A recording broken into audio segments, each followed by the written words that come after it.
Welcome to a special Monday edition of No Credentials Required, where you don't need a press pass to talk sports. We are presented by Belly Up Sports. My name is Ron McCarthy. I'm one of the hosts. To my right is a man who, just like Garfield, hates Mondays. Dustin Henry. Dustin, how are you doing tonight? Doing okay. Usually Mondays are not my favorite day. That's a callback, Ryan. A local callback for you and I. But usually Mondays, they aren't my favorite. But today it was a good one. I was off today. Got to do some podcast prep, got to hang out, went to a new I don't think it was new buffet in the area, former Dragon Buffet location, but I think new owners are in there. Tried it out. I'd give it another go, but it was my first buffet experience in a while. And did I eat to the point where I felt a little disgusting? Yes. So, but I am here and I am ready to go. How are you, sir? Like you do at a buffet. I'm doing pretty good. I doing pretty good. I got my early workout in this morning. Today was shoulders and chest, and got to work doing some new stuff at work. So doing some training right now, and we got a guy in the chat who should be on his honeymoon right now. But, yeah. But no, it was a good day today. It's it's new day, new week, new challenges, and we'll talk about what's coming down the road in just a few moments. Before we do that, we just want to remind you to please follow us. Follow us on social media. Follow us on Facebook, Twitter, Instagram, Twitch, and YouTube. Just search No Credentials Required or at No Creds REQ. And check out our other podcasts and written content at bellyupsports.com. On the podcast side, subscribe to the podcast wherever you listen to podcasts, including Apple Podcasts, Spotify, Spreaker, Amazon Music, iHeart, TuneIn, Pandora, and our host Podbean, Freshly Brewed Podcasts. Hit that notification bell on Twitter and on YouTube so you know when the show goes live, when we have general announcements about the show, and when we have show clips and long-form videos that go up as well. On the podcast side, rate, review, comment. 5-star rating is helpful. Leave a review on platforms such as our host, Podbean, Apple Podcasts, Good Pods, Podchaser. Leave a comment on not Canva, Spotify. I was in the reason why I was in Canva doing some stuff for our no ticket required movies for this summer. So yes, yeah. And also, if you're watching on replay, leave a comment below what you think about the World Baseball Classic, what you think about Connor McDavid's comments that we're going to talk about tonight, and who won. Who do you think won the trade between the Jets and the Chiefs that happened this morning? But as always, we are a live show most Tuesdays at 6:30 p.m. Eastern. We're doing special tonight. We'll let you know why in just a moment. And we are live Saturdays, 6:30 a.m., 10 a.m. Eastern. My brain's ready to shut down. 10 a.m. Eastern, although not this week. We'll tell you why in just a second. But we want you to interact with us during the show and just leave us a comment. And Dustin, I know both of us had a pretty darn good day today, but this tune always keeps us going. Always cheers us up. Oh, yeah. Even if it's raining outside, this is an opportunity to shine. It's always chime time. That's right.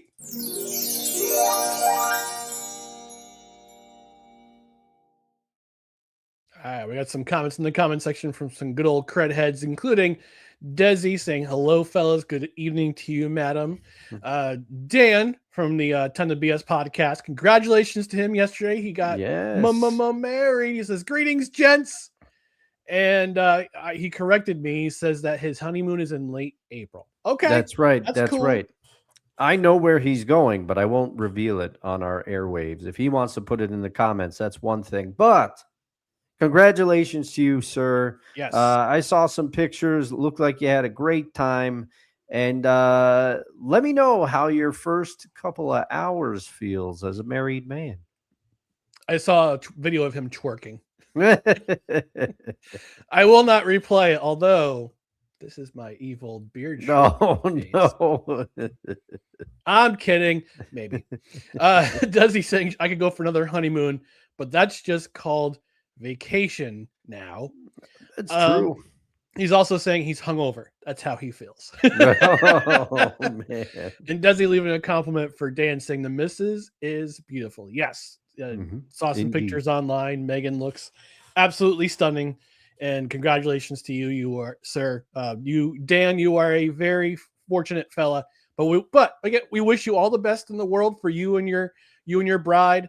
May your union be blessed from here until the next life. So, but we're going to talk. But before we get started with what we're going to talk about tonight, we're going to talk about the World Baseball Classic, both the quarters and semis. We're going to talk about Connor McDavid. He has a thing or two to say about a recent suspension that we talked about on Saturday's show. And we're talking about a trade that happened this morning, between the my New York Jets, and the Kansas City Chiefs that involves a quarterback. It's not who you think it is. But before we get things started, we just want to tell you about one of our sponsors here at No Credentials Required, and that is Fanatics. Listen, lots of stuff going on right now. March Madness is about to drop. Tomorrow night, it starts. The round of 68 starts. The first four in. They start playing tomorrow night.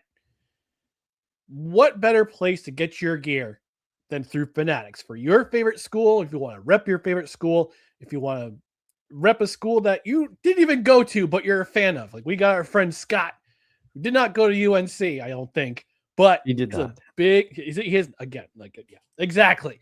Did not go to UNC, but he reps Tar Heels hard. Friend of the show, guys, did not go to Syracuse University. He went to Hobart, but he does love his Syracuse Orangemen. I don't call him the Orange. That's just dumb. But in addition to NCAA basketball gear, I ordered, and I don't usually do this, but I ordered a Jack Hughes USA t-shirt because USA hockey stuff is back in stock at Fanatics. You can get yourself a jersey, you can get yourself a t-shirt. I got not only one, but two t-shirts coming. The one I ordered this morning and the gold medal one I ordered like right after the Olympics happened. But what you want to do, our affiliate link's in the description. You don't get any percentage off. This is just a straight up affiliate link. Go use our affiliate link in the description. Go get your gear. Get your NCAA gear, NHL gear, your NFL, Major League Baseball, and yes, I guess the NBA. Okay, that stuff. Good news for some in the NBA that might be able to get some Seattle and Vegas NBA gear starting in 28-29. Who knows? Copycats. But anyway, links in the description for Fanatics. Get all your gear there. You help the show out by ordering stuff from Fanatics. We get a little bit back for every single order. It'll be very helpful to us if you use our affiliate link in the description, both on the podcast side, Facebook, and YouTube side. And hey, get yourself some great gear. Get yourself some memorabilia. Not only stuff you wear, but also get memorabilia. There's trading cards out there, and also other leagues you might not expect to be there for Fanatics. WrestleMania season is nigh. You can get yourself some WWE stuff at Fanatics. You can get yourself some NASCAR stuff, Major League Soccer, whatever your sport. Use our affiliate link below at Fanatics and get yourself some awesome gear. All right, let's start off tonight's show. We're going to talk about the World Baseball the World Baseball Classic. I almost messed that up. The World Baseball Classic. We had the quarters and semis this past week. This past week is Saturday. We had two games on Saturday. We had one game last night. There's a game going on tonight between two teams we did not expect to go. This is my final, but we're going to start off this with the two upsets that happened on Saturday. The first one being Venezuela upending Japan, defending champion Japan, 8-5. What a game for Venezuela. Ezequiel Tovar, 3 for 4 with a double. Willier Abreu, 1 for 3 with a 3-run home run. And Gleyber Torres went 2 for 4 with a double and an RBI. And the win for Venezuela, scoring a lot of runs. Ronald Acuna Jr. had a mammoth home run in this game as well. Japan, Shohei Ohtani doing Shohei Ohtani things. 2 for 4 with a home run, but also struck out twice. Shota Morishita, who came in for Seiya Suzuki, who exited the game after trying to steal a base. Unfortunately, he was unsuccessful and he limped off. So Shota Morishita, substitute for him, 1 for 3 with a 3-run home run. And Yoshi Yamamoto, last year's World Series MVP, got roughed up in this Yeah. affair. 4 innings pitched, 4 hits, 5 Ks, but 2 earned runs. And Venezuela just kind of ran away with it afterwards. So let's get some thoughts about this game. I did not get a chance to watch this game. I was doing some home repairs. This is on Saturday. Missed out on the game, but this is a pretty big upset in baseball. Yeah, I would say, and I didn't get to see it either. I was visiting my dad, and dad wanted to watch golf, so we watched some golf. But I didn't get to see this one either. But I was shocked when I got home and saw the score, because Venezuela, by no means, we just went over the talent that they have. They do have some talent on this squad, and it was nice to see Glaber getting involved there. Yep. Former Yankee, right? But Yep. I think everybody was expecting Japan to prevail, simply because a lot of it is, like you said, Yamamoto, very, very good. Normally, he was not crisp by his standards in this outing. They got to him, and in the WBC with the pitch limits, sometimes I've noticed in watching some of these games, because I have notes on many of the early rounds, if you can get to a pitcher early in the WBC, even if you can't get to them, if you can drive them up to that pitch limit and force them out of the game, it kind of changes. I've heard a lot of people say that they don't like the inning limit in the WBC. I believe Brent was one of them on Saturday's show. He mentioned that he was not a fan of it. I actually kind of like it, because I think it adds a different dynamic to the game. We will get to another, innings limit and how it could have affected the game in another game that we're going to talk about. But I think everyone just figured, okay, Shohei Ohtani is going to do his thing, and Japan, Samurai Japan, I wouldn't get it wrong again. They have enough talents around him. And you pointed it out, Ryan. I had said that the gap between U.S. and the rest of the world in baseball was closing, and you said that gap is here and gone. Yep. I think you are correct, because the Japanese team had a lot of talent. No one was expecting Venezuela to move on. Again, Venezuela, no slouch. They have MLB talent on this roster. And I had said earlier that would be the difference in this tournament, that the teams with MLB talent would rise and advance. And that's been the case in some areas, but there's been a few upsets in the later round. Teams that have MLB talent have advanced, but it hasn't been the teams with the MLB talent that you've thought in all cases. I mean, we'll talk about what the Italians have done, and they have MLB talent. I said they had 22 players with MLB experience on that roster, and they do have some players like Pasquantino, Caglione, but nobody expected them to do this. And I think Venezuela's in a similar spot here. This was a surprising upset. Absolutely. And considering that Japan had basically breezed through the group stage to get to Miami and try to advance to the championship, not to be in this day. Special day for Venezuela. So congratulations to them. They're playing tonight against another team who is not expected to be at this point. Italy. Italy beats Puerto Rico. Again, 2 very high-scoring games on Saturday. 8-6. Andrew Fisher, 1 for 3 with 2 RBIs and a double. Dominic Canzone, 2 for 3 with an RBI and 2 walks. JJ Dorazio, 1 for 3 with 3 RBIs and a double. For Puerto Rico, Carlos Cortez went 2 for 5. Willie Castro, 1 for 5 with a home run. And Seth Lugo got roughed up in that. He did not make it out of the first inning. Third of an inning, 3 hits, 4 earned runs, and Italy advances to the semifinal of the World Baseball Classic for the first time ever.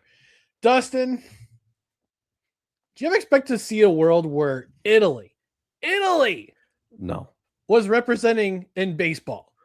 No, I didn't think that this would be here, that this would happen this way. I'm sorry, they've got me tongue-tied, but Francisco Cervelli took a 4-year commitment to manage this team, and he had said his only goal was to grow the game of baseball in Italy. And they talked about on the broadcast against the US when I caught up on that game that he had driven thousands of miles across Italy just scrounging for talent, looking for talent for this team. This team is really this is the most surprising team of the tournament here. Yes. I remember in the early rounds talking about, hey, maybe Korea gets there because they were surprising people, but Italy is knocking off teams that you would expect that they would fall against. I mean, let's call it what it is. We thought the U.S. would beat them. Mark DeRosa came under a lot of fire because of that Italy game. Italy hung 8 runs on the U.S. They can hit a little bit. They can hit the home run. And clearly they've got the best dugout celebration in the tournament. But you know what that means to me? They've got the espresso machine in the dugout, which I still laugh about every time I think about it. But they are the team. You can tell that they're taking this seriously. They are taking this seriously. And Vinny Pasquantino was trying to recruit talent for this team. He is the team captain. And I think he's a very talented player. I don't think he's lived up to his full potential in KC yet. And that sounds crazy for me to say because he's been at it a few seasons now. But I just watch them play and they are having fun and they have the feeling of a team. They already got further than they thought they would. I think if you asked every player on that roster, they would agree that they've gotten further. They would never say that out loud, but if you gave them truth serum, I think they'd say, hey, we didn't expect to get this far. They've got a feeling they're playing ultra relaxed because they must feel like they're playing with house money. But like I said, they've got 22 players with MLB experience on this roster, and they can pull off the upset. And Seth Lugo, you got to wonder. Now, I'm never going to question Yadier Molina as a manager, former catcher, one of the greatest catchers. He is amazing, and he did pull Lugo early, but I would wonder. I'd have to look at the rest of Puerto Rico's rotation. Or, maybe he was going off of rest or other factors. But Seth Lugo is one of those pitchers that he's up and down to me. When he's on, he's on. He has talent, and he can hang with anybody. But when he is off, you get a start like this. And to me, this was. If you had another option, I'm not sure that I would have started Lugo in this spot.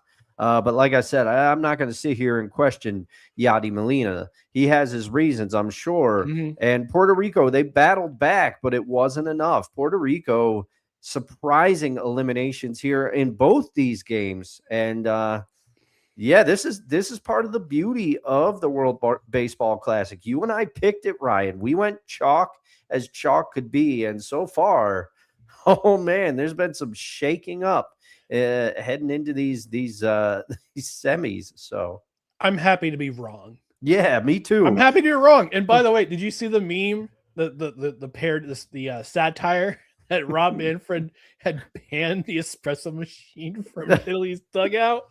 We're gonna replace that with sparkling water as your celebration. Performing enhancing caffeine. It's a performance enhancing substance. Ban, gone forever. I still love the fact that they had to recalibrate it because it was too hot and they were burning their mouths in there. Oh man, Rob, noted side Bob, noted Italian Jorge Posada really working with the catchers there. No, that's right. Good for him. All right, move on to the semifinal that happened last night. And by the way, quick comment from the comments section. Desi wanting to add that the U.S. Paralympic hockey team won gold over Canada yesterday, completing the Olympic sweep. The first time ever, Dustin, one nation has swept the women's ice hockey gold medal, the men's ice hockey gold medal, and the Paralympic ice hockey gold medal. That's right, Canada. Who's your daddy? Oh man. And she also says, the freedom bird soars again. That's right. Play Freebird, baby. USA. All right. Semifinal match. Speaking of USA, the first semifinal match that happened last night. The United States defeats the Dominican Republic 2-1. Gunnar Henderson, 1-for-4 with a home run. In the fourth inning, in the same inning, Roman Anthony hits a home run. He went 1-for-3, hit the go-ahead home run in the fourth inning. Paul Skeens had a pretty good semifinal game, but the bullpen, we got to talk about the bullpen. Yeah. What a job they did. 5 2/3 innings pitched, 2 hits allowed. Paul Skeens allowed 4 hits in the 4 1/3 that he pitched. USA bullpen only allowed 2 hits the rest of the way. No runs allowed, 6 Ks, 1 walk. For the Dominican Republic, man, Junior Caminero, 1-for-4 with a home run and an RBI, hit that home run in the third inning off of Paul Skeens. Ketel Marte, 2-for-4 with a walk. Juan Soto, 0-for-4 with a walk. We also got to give our flowers to Luis Severino, who had himself a pretty decent game. Unfortunately, the bullpen for the Dominican Republic, they gave up the lead. And we got to talk about this game because there was quite a bit of controversy that happened in this game, particularly with the umpiring. Behind the plate umpire. Last match against Canada, there were some questionable calls. Mm-hmm. Happened again in this game between the Dominican Republic and the United States. And I didn't get a chance to watch the game. I went to bed early because, again, I'm an early bird. Early birds go to the gym and they lift plates. Well, at least in my case, they do. But I watched the highlights, and man, this strike zone was all over the place. Yeah, that's the thing. And there's been a lot of controversy surrounding it. And I've seen, and on the one hand, I understand it. Okay. Because, especially for the Dominican Republic, it's gotta be frustrating to get some of those calls, but that didn't go your way. But the thing is, the inconsistency of the strike zone has happened throughout this tournament. I've seen it in some of the other games where one team gets a called strike, another team doesn't get a called strike on seemingly an identical pitch. Mm-hmm. The reason that this game has been talked about the most is because the pool's smaller now and the stakes are higher and more people are probably watching, because I would venture to guess that less people watch the opening rounds. And now that we're in knockout stage and the stakes are higher, more people are watching, maybe. Or because of the quality of play, and maybe more people are talking about it, more people are checking it out. But throughout the tournament, this has been this is not uncommon. I've seen a lot of games where this is the case. But for me, Ryan, and I know you're going to you would make the parallel as well. For Juan Soto to come out and say what he said after the game, he did the meme. You can't, if you struck out 6 times against the bullpen, you couldn't hit him. Yeah, I said that I all but guaranteed that the Dominican Republic was going to win the whole thing. They were playing the best baseball. Yep. But between guess them and what? Japan, they were playing. Both those teams were playing the best ball, and now they're gone. Yeah, that's the thing. I mean, I was about to say, and I mean, it's a fitting reference, but any given Sunday, you say that in the NFL, you see it time and time again when a team that is supposed to beat another team on paper and they lose. It happens. But don't discredit the job that the bullpen had done, let alone Paul Skeens. Hats off to Paul Skeens for coming in, pitching 4 innings. Future New York Yankee. Oh man, one can only hope, right? The poor Pirates fans. I hope the Pirates deserve to see some deserve good better. baseball. They deserve better. But yes, go ahead, continue. I'm sorry. But that's I had to troll the Pirates fans. But that's the thing, Ryan. That's why Juan Soto, such a great player, but it comes off. And I'm sorry to make the parallel, but it's similar to Nathan McKinnon after the Olympics. Guess what, Nathan? You missed a wide open. You whiffed. You whiffed on a wide open net. But other than that, Connor Hellenbuck shut them down. That's the thing. This is another. You can't make that argument. We showed who was the best in baseball. Yeah, except for this game, because you couldn't hit the bullpen. Because you know what the best in baseball would have done? Hit that bullpen. That's you can't make that argument. And a lot of people are saying, I saw Jeff Passan of ESPN tweet it, the game can't end that way. Did I think that the strike call on Tatis was probably a bad call? Yes, but I also umpires are human. And to me, that's part of the game. You adjust to what they're doing. You want them to call a consistent strike zone, but it doesn't always happen. And I'd make the argument, Ryan, all these people from their couches saying it was a bad call, take the square away and then see if you can still identify that it was a bad call. Yeah. I mean, one thing that catchers do is that they sell the hell out of balls going out of the strike zone, whether they're low, whether they're away, whether they're inside, they sell it. I played catcher. All right. I know how the game is played. All right. This is the mind games that take into account for the game. And yes, Juan Soto, he did the meme. What he said, quote, "We showed the world who was the best team in baseball. That's all I got to say." He did the meme.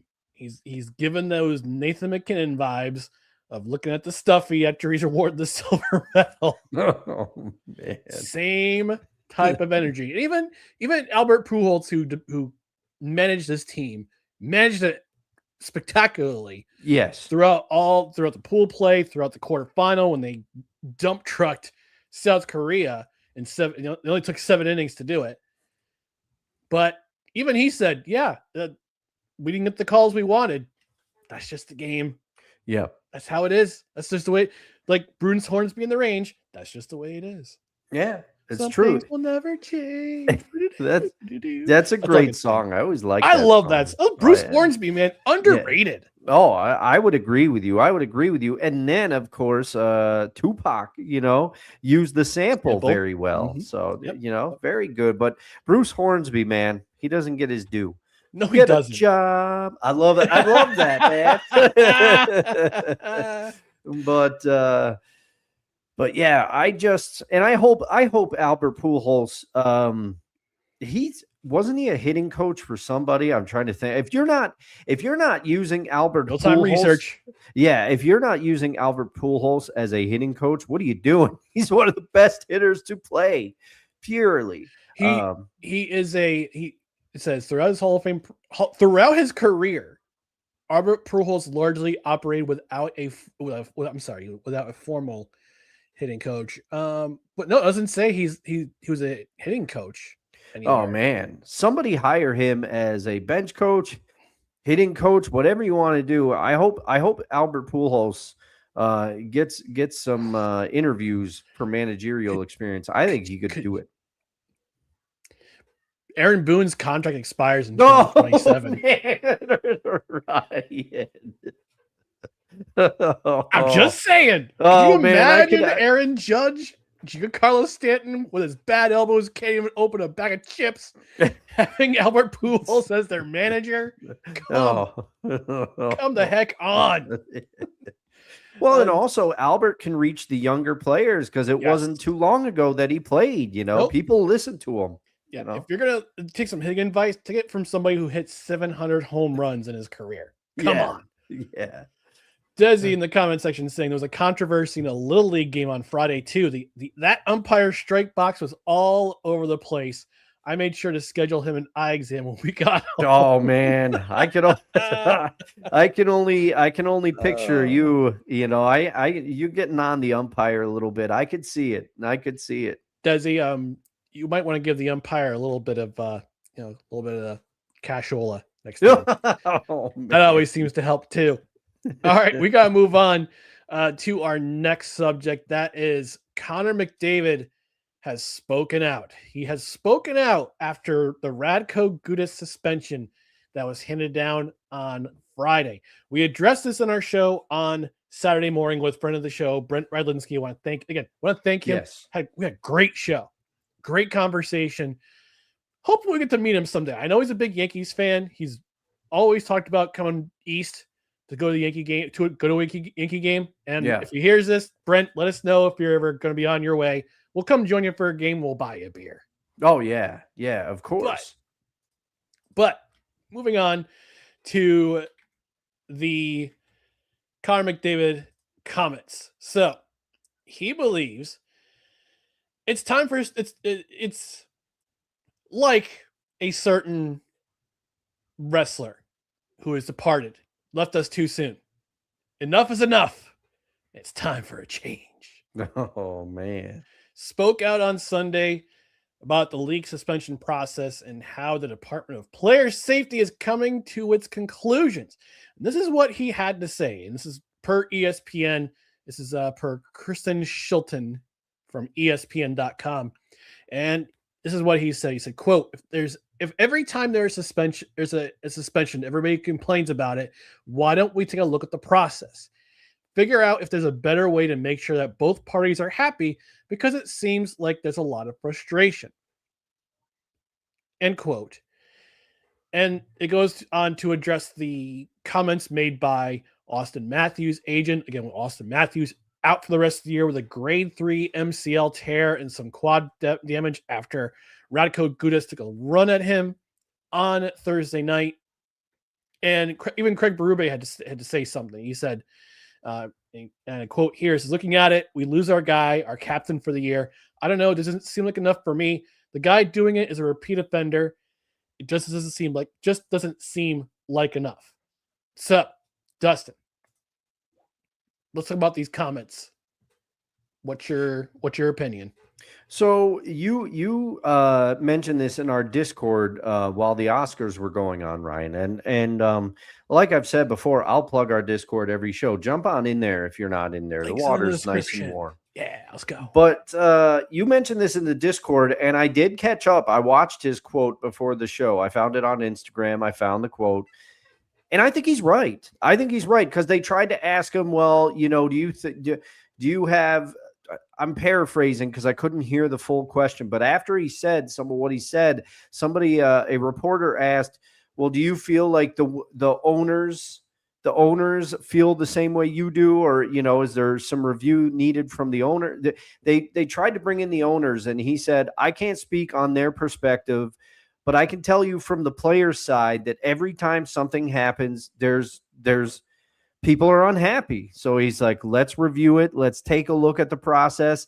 And he went on to say, I don't envy them. It's not an easy thing to do, talking about the disciplinary, the safety committee and reviewing things for disciplinary action. But I agree with him. If your players are angry every time that a suspension is handed down, then you've got to change the process, because you have to keep your players happy. They're the reason that there is a league. Without them, yes, you can have team owners, but without the players, who's going to play the games? Who are people going to come to see?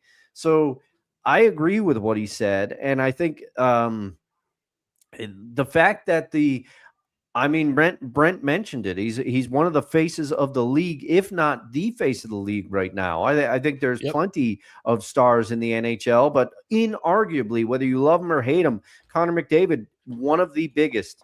And the fact that he's coming out and commenting on the issue, I think something needed to be said, and I think he was respectful about it. But I think he's right. Yeah, I think he's right too, and I'll tell you why. Because we didn't mention this on Saturday's show. I looked at the hit that Gudas put on Matthews.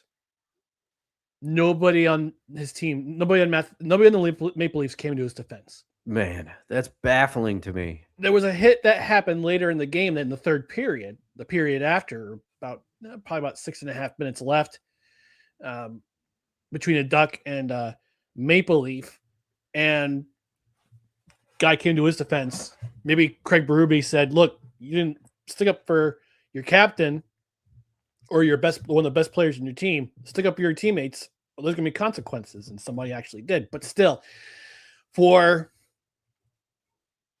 none of the Maple Leafs to come to Austin Matthews' defense tells you one of two things. Either they dislike him very much in the locker room, or they were just too stunned. And I would have to think, I hope that it's the latter more than the former. That's my opinion. That they were just kind of too shocked to react to it. Right. And well, also Gudas got sent to the locker room pretty much right after the hit happened. The referees called the whistle. They saw it happen. Gudas got tossed back to the locker room because they knew it was going to be at least a 10-minute misconduct. But penalty, they took a look at it back in Toronto or back in New York. They decided 5-minute major and a game misconduct, which good. But I think Connor McDavid's correct in the fact that, yes, you mentioned you have you're arguing with your face of the league, calling out the league and the league disciplinary, whoever runs the Department of Discipline, and it's still George Paris who still runs it. That tells you a whole lot. Yeah. If you got a former goon running your Department of Player Safety or Department of the disciplinary department, that tells you a bunch. Plus, the fact that Gudas only got a 5-game suspension because it's written in the CBA, I think for some change to happen, the PA needs to make that change happen, because you've got certain players like Austin Matthews is not the face of the league, but he's a face of the league. He was one of the biggest parts of the United States winning the gold medal this year in the men's hockey tournament. This is a guy who has scored 60 goals in a season. But something needs to happen. I think if more players come out, like the Jack Hugheses, like, I don't know who else, the Leon Draisaitl's, who else can I mention here? The David Pasternak's, like the high scorers in the league, the guys who score a lot of points. You have more of them come out and say, yeah, there needs to be some reformation. Maybe the PA and the NHL goes back to the table, kind of restructures everything. Not so much restructure. I say restructure some things in the collective bargaining agreement, because if a player like Connor McDavid goes down, if that happened to him on Thursday, there might be some things that Gary Bettman would do to make sure that Gudas was done for the rest of the year. Yeah, well, and I was surprised, Ryan, because you reminded me, one-time Oiler Rafi Torres, he missed months of time. He missed half of a season. Yeah, I had forgotten about that.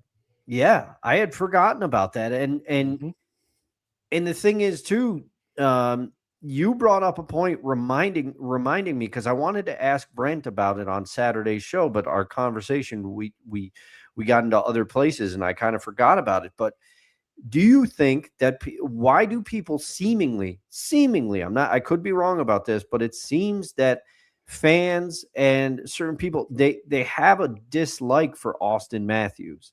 And is that a dislike of the Maple Leafs? Is that because a lot of people dislike the Leafs, or what do you think it is? Because I was surprised that no one came to his defense. And like you said, I hope it's that they were just so shocked, and also the refs acted quickly. But it just seems like Austin Matthews, people kind of go, oh, Austin Matthews, he's got talent. I don't understand the dislike for him. I don't know. Is it like a Christian Laettner situation? I mean, what do we got? What do we got going on? I cannot wait for the 30 for 30. I hate Austin Matthews. Yeah. The thing is, though, is like he doesn't have any cups to show for it, though.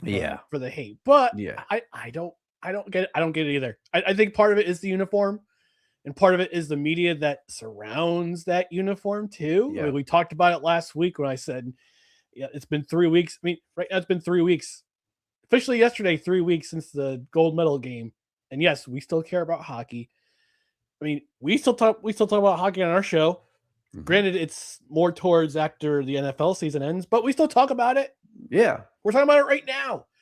But yes, I think I think part of it has to do with the uniform he wears. I don't know what the other part of it is. I honestly, it could be the media that surrounds it. It could be, I don't know if there's some sense of I've never when I've watched him at press conferences or in the locker room, I don't feel a sense of entitlement or a sense of, yeah, I'm here. Yeah, I'm here to play for you. I'm getting paid X amount. Maybe it's because of the X amount of dollars that he earns every year. Because that he's one of the top, I think, 10 or 5 contracts per year in the NHL. And justifiably so, he's worth the money. But I don't know. I mean, I know Brent, we kind of touched on it on Saturday, saying that this is probably the hope.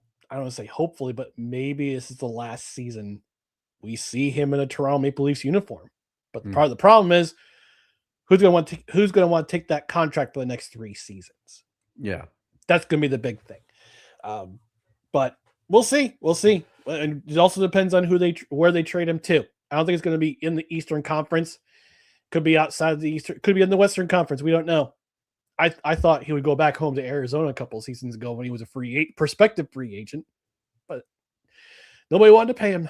It's a shame. It's a shame. Quick comment section check. Desi says, "I have his credit card," referring to the Empire. And Snowman checking in saying, "Good evening, gentlemen. Good to be tuning in to you guys. Good to be tuning you guys in. Thank you, Snowman. We appreciate you. Thank you. Good evening, Snowman." And I did see some breaking news on the wire. Christian Kirk has signed a 1-year contract with the 49ers. So, wow, they're gearing up. Yep, NFC West is going to be crazy. It's going to be crazy with the exception of Arizona. Yeah. They insist they're not tanking, but man, you look at some of their moves. I'm like, what are you guys doing? Oh man, we insist. Yeah. Putting in air quotes for the audio listeners. All right, speaking of football, our last story of tonight, we're going to talk about Justin Fields has been being traded this morning. Breaking news that come across the wire this morning: Justin Fields, quarterback of the New York Jets, is not going to be a New York Jet this season. He is on his way to Kansas City. He will play for the Chiefs next season. Excuse me. The deal is he was traded to the Chiefs. The Jets maintain a large portion of his contract, traded to Kansas City for a 6th round pick in 2027. So that's the full details of the contract. Per Ian Rappaport, as part of the trade, the Jets are giving Justin Fields an $8 million signing bonus, plus he will earn $3 million fully guaranteed salary from the Chiefs for a total of $11 million. Fields previously had $10 million fully guaranteed. So the Jets are taking on most of his salary for this season. The Chiefs don't maintain a whole lot. I know in the Geno Smith deal, the Raiders took upon a large part of that contract, and the Jets only paying, I think, a base salary of $3 million, and the rest of it, I think the other $15.5 million is going to be on the payroll sheet of the Las Vegas Raiders. But let's talk about this trade. Is this trade good for both teams? I think so. I think so. And I'll just do the Jet side real quick because I'll leave that most to you. But Darren Muji's stocking draft picks, my friend. So they're going to be one of the most interesting teams that I'll have my eye on come draft time, because with this many picks, they're building up for a plan. I just don't know what it is. But Darren Muji stockpiling assets. It'll be interesting to see how he uses those assets. But from the Chiefs side, I think this could potentially be a very good trade because Justin Fields, say a lot of things about him. Clearly, it didn't work out in New York, with the exception of week 1. He looked great in week 1. People forget that, but he did look good in week 1. But I remember watching him in the preseason, and I'm going, oh, man, I don't know if you're going to be able to make some of these throws here. But Justin Fields, talented enough and young enough still, I think, to where if he gets in the right system, if someone can get him to work on his passing, I think it could pay dividends. And also, Justin Fields going into a situation where there is no debate. He is not the starter. He will not be the starter. He can sit behind Patrick Mahomes, a quarterback with a similar mobility skill set. I have to be very careful how I say that, because people are going to say, did you just compare Patrick Mahomes to Justin Fields? Mobility skill set, yes. Okay, I'm not. Justin Fields does not have a shade of the arm that Patrick Mahomes does. However, has Justin Fields proven in this league that he can get you through a few games? He did it in Pittsburgh. He had him 6-2 before Russell Wilson took over. Don't forget about that. And there were moments in Chicago where he won games with his legs. So if this, to me, the Chiefs are doing this so that they have a capable backup with some talent, but they're also doing it as an insurance policy in case Patrick Mahomes is not ready to start the season, because I think Justin Fields can get you through 3 games with maybe a 1-2 or 2-1 record with that Chiefs team around him. So I think this is a good team, a good trade for both teams. Kansas City trying to shore up their backup quarterback position, because I think, who was it? Gardner Minshew last year? Gardner Minshew was his backup. It was the official backup. Then he supposedly tore his ACL, but he actually didn't. Yeah. I guess what happened was it was a bone bruise. Oh, okay. And I'm trying to figure out who the starting quarterback the last game of the season. And I'm looking it up right now. Okay. It was a very obscure name. Well, and also Gardner Minshew now with the Cardinals, if memory serves. So yes, remember, they're not tanking everybody. But I think this is a decent trade for both teams, because what was it, a 6th or 7th round pick, Ryan? I can't remember. I was looking at the compensation. Yes. So the quarterback who started the final game of the season last year for the Chiefs was Chris Odolakun. Okay. Yeah. Yes, exactly. Household name. Yes. At least in the Odolakun house. Yes. The compensation for this trade is a 6th round pick next season. Yeah. This is wild. So after that trade went through, Adam Schefter, God bless Shefty, he tweeted the Jets draft picks, the anticipated draft picks in 2027. 3 firsts, their own, the Colts, and either the Cowboys or the Packers. The Jets can pick whichever is higher. Second round, 1 second round pick, 1 third round pick, 1 fourth round pick, a 5th round pick, and 3 sixths. All those picks have conditions, but they currently have in 2027. They have 1, 2, 3 in the first round, 6, 7, 8, 9. They could have up to 10 draft picks in 2027 alone. Man, it's a lot. They're building something, and I really hope, because clearly I said Darren Muji has a plan. I just don't know what it is, but I hope he at least gets to stick around long enough to enact this plan.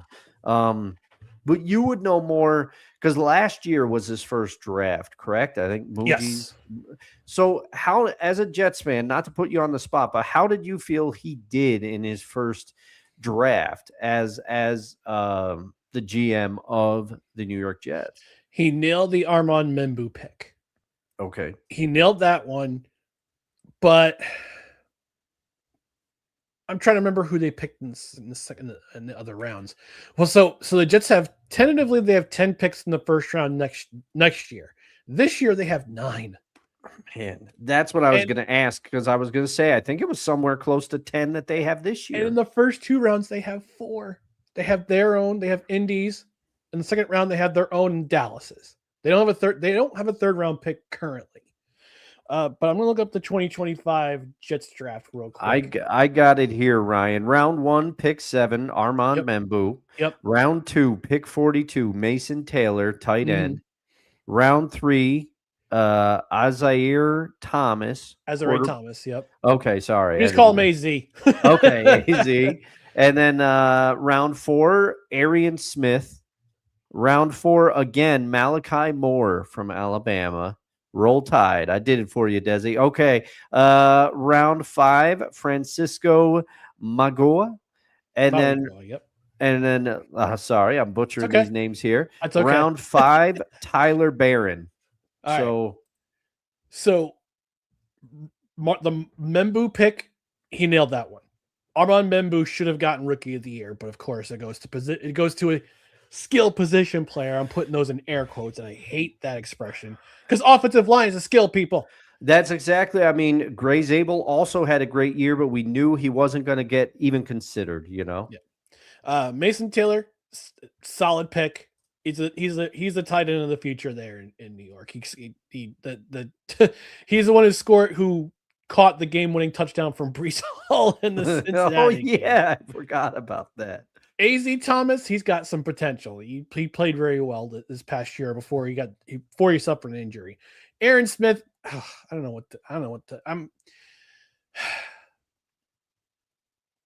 I can't even remember how many receptions he had this year. He was picked to take the top off the defense, but they can barely complete a pass downfield. Yeah. Malachi Moore is going to be a solid safety in this league. He's going to have himself Mika Fitzpatrick to be a mentor. And Malachi Moore, Mika Fitzpatrick, roll damn Tide. Both of them. Francisco Mauigoa had some reps this year. Tyler Barron, I don't even remember him playing a snap this past season. I'm not sure how he fits in this 3-4 defense, but I think if you had to give Darren Muji a grade for the 2025 draft, I would give him a solid C+. Just because he nailed the Membu pick, did pretty well at Mason Taylor. He's going to get himself. Whoever's going to throw to him next year or in the future, they're going to have themselves a good tight end. He's a very good tight end. AZ Thomas could be a solid corner in the future. He's not going to be a shutdown corner, but he's going to be a solid corner in the future. Arian Smith, I don't know what to make of him. He's probably primarily going to be there for returns. He'll probably be helping in returns with Kenny Nguanu and Isaiah Davis. Malachi Moore, I think he's going to be a solid safety. Mauigoa, jury's on him. I don't know how he'll fit in this new scheme. Same with Tyler Barron. I don't know how he'll fit in this new scheme either. So I mean, it's a I'd say B minus C plus grade. Okay. Because some of these picks nailed one of these. At least one pick it was really good. The other ones mixed results at least in the interim. So we'll have to see what happens. What they do in this draft. They got 9 picks in this draft, 4 in the first 2 rounds, and I'm excited, but I'm also kind of, again, it's that excitable dread as a Jets fan. Well, yeah, and that's but if I was a Jets fan, and I'm not, and I don't have all the years of being a Jets fan, but I would have reason for optimism as long as they have a plan with these picks, because they're stockpiling them for a reason. You don't just sit there and stockpile picks. They're planning to do something with them. But I just don't know enough about Muji's style as a GM, whether he's going to use some of them to trade up and go after somebody, or what they're going to try to do, or perhaps some draft day trades. Maybe they use some of these picks for draft day trades for pieces they want. But I mean, I don't know. I don't know enough about, but I think this is I got way off track there. And thank you for indulging me, because I wanted to pick your brain about that. Not a problem. But yeah, if there's anybody that can unlock Justin Fields a little bit, I think a year in an Andy Reid offense, sitting behind Patrick Mahomes, might do wonders for him as well. Because Justin Fields is somebody that I kind of want to see rebound a little bit and kind of throw pie in everybody's face. I root for the guy. I really do. I was hoping that would be the case this past season, but out of all the games he played, we got literally 50 good minutes of Justin Fields. Literally. That is true. Which is, I mean, he tried. I can't fault him, but also at the same time, there were times this past season when he was on the bench and Brady Cook was cooking raw. He looked like he didn't want to be there. Yeah. So, and the body language says everything. And apparently he had his choice of who he wanted to be traded to. Just the Jets might have talked to him and said, "We don't want to cut you. It's going to cost too much.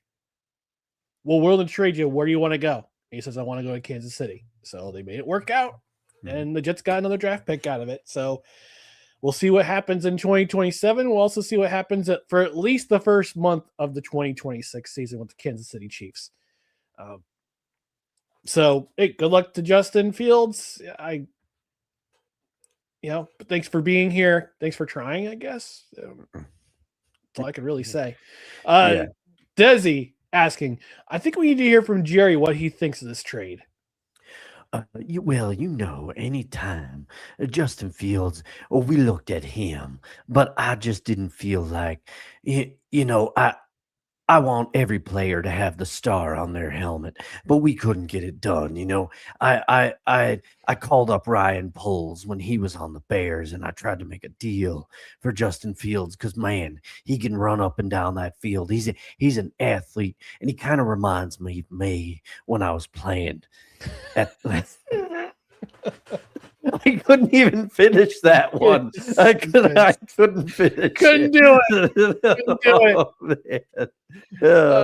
Desi's saying roll tide, Dustin. Yeah. And she also says you almost can't go wrong having Nick Saban coach safeties back there. Yeah, I'm looking forward to see what happens with Micah Fitzpatrick. I understand he was a Jets fan growing up, and so I guess you could say it's somewhat of a dream come true for him to be in a Jets uniform. So we'll see. I mean, like you said, Dustin, the Jets are cooking something.